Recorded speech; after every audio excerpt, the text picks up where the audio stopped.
Hello and welcome to the Anishnaabe History Podcast. I'm Chris Waite.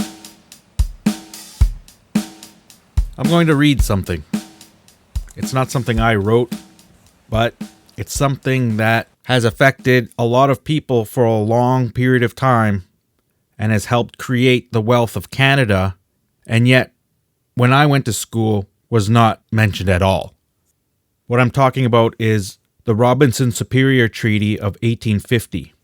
This was a treaty made between the British government in Canada, what would become Canada, and the Ojibwe people of Lake Superior, certain regions of Lake Superior. So I'm going to read it. It's downloadable from the internet, government website. Copy of the Robinson Treaty made in the year 1850 with the Ojibwe Indians of Lake Superior conveying certain lands to the Crown.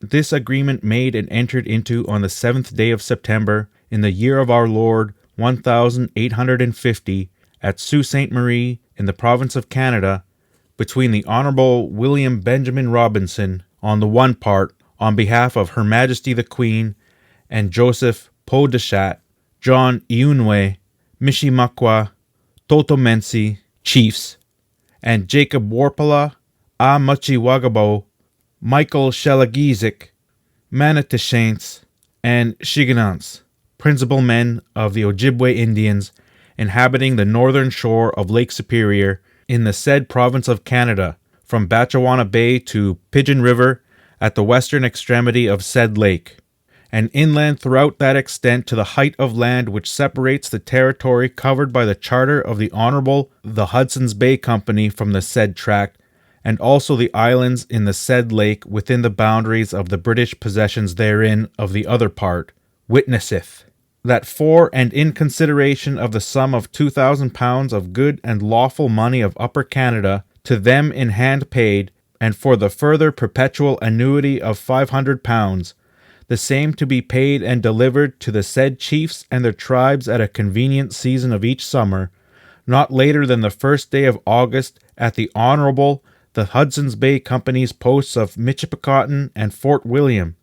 They, the said chiefs and principal men, do freely, fully, and voluntarily surrender, cede, grant, and convey unto Her Majesty, her heirs and successors forever, all their right, title, and interest in the whole of the territory above described, save and except the reservations set forth into the schedule hereunto annexed, which reservations shall be held and occupied by the said chiefs and their tribes in common, for the purpose of residence and cultivations, and should the said chiefs and their respective tribes at any time desire to dispose of any mineral or other valuable productions upon the said reservations, the same will be at their request sold by order of the Superintendent General of the Indian Department for the time being, for their sole use and benefit, and to the best advantage. And the said William Benjamin Robinson of the first part, on behalf of Her Majesty and the government of this province, hereby promises and agrees to make the payments as before mentioned, and further to allow the said chiefs and their tribes the full and free privilege to hunt over the territory now ceded by them, and to fish in the waters thereof as they have heretofore been in the habit of doing, saving and accepting only such portions of the said territory as may from time to time be sold or leased to individuals or companies of individuals, and occupied by them with the consent of the provincial government. The parties of the second part further promise and agree that they will not sell, lease, or otherwise dispose of any portion of their reservations without the consent of the Superintendent General of Indian Affairs being first had and obtained. Nor will they at any time hinder or prevent persons from exploring or searching for mineral or other valuable productions in any part of the territory hereby ceded to Her Majesty as before mentioned. The parties of the second part also agree that in case the government of this province should before the date of this agreement have sold or bargained to sell any mining locations or other property on the portions of the territory hereby reserved for their use and benefit, then and in that case such sale or promise of sale shall be forfeited, if the parties interested desire it, by the government, and the amount accruing therefrom shall be paid to the tribe to whom the reservation belongs.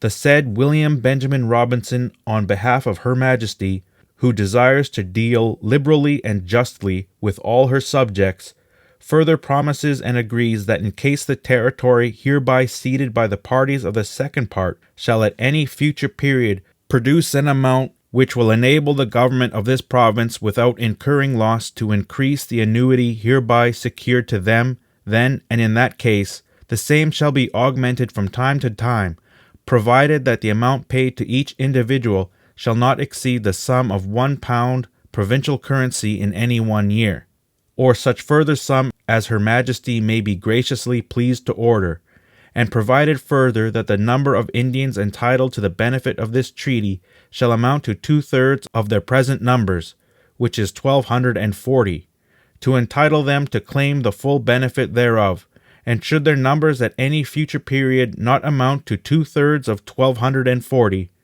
the annuity shall be diminished in proportion to their actual numbers. Schedule of reservations made by the above-named subscribing chiefs and principal men.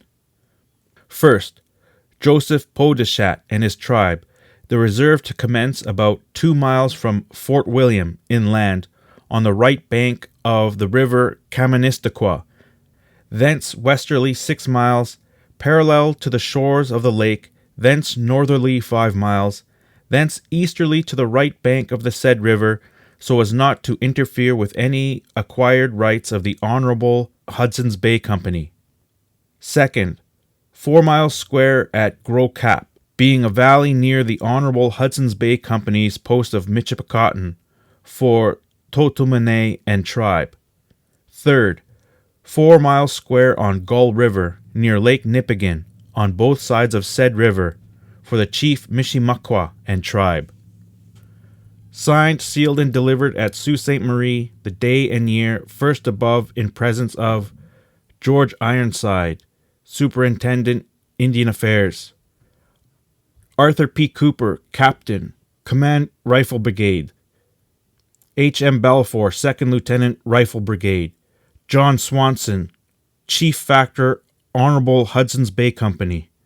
George Johnson, Interpreter, F. W. Keating. W. B. Robinson. Chief Podeshat, his mark. John Minwat, his mark. Michimakwa, his mark. Totomene, his mark.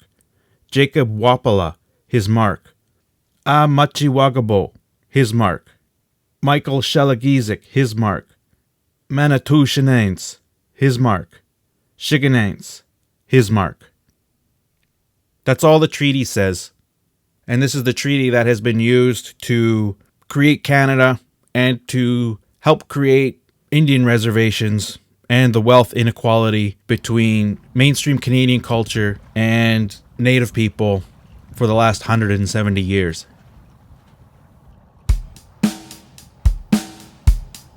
That's all for today's episode. Stay tuned for more episodes in the future. I'm Chris Waite, and this has been the Anishnaabe History Podcast.